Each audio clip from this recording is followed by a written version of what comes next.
এই যে ব্রিজের কাজ চলতেছে, এখানে নাকি লবণ পানি দিয়া ঢালাইয়ের কাজ চলতেছে, এই ব্যাপারে আপনার একটু এখানে এখানে ব্রিজের নিচে যে ওরা কাজ করছে সবসময় লবণ পানি দিয়ে, আমরা নিষেধ করছি, ওরা হেরে নাই।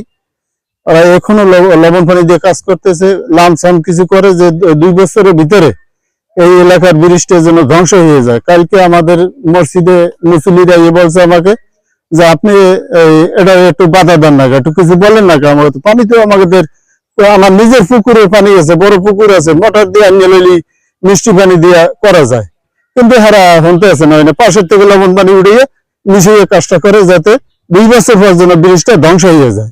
এলাকার ধ্বংস, এটা দেশের সম্পদ ধ্বংস। তারা তো বলতেছে খালের পানি মিষ্টি, আমরা মিষ্টি নো, খেয়ে কাজ করতেছি। এ খালের পানি আজীবন ওই লবণ, এই খালের পানি মিষ্টি আনতে আছে। আর আপনারা তাদেরকে কোনো বাধা বা কোনো কিছু বলছেন যে পানি লবণ কাজ করে না?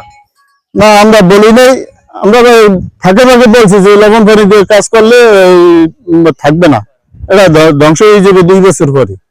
হ্যাঁ।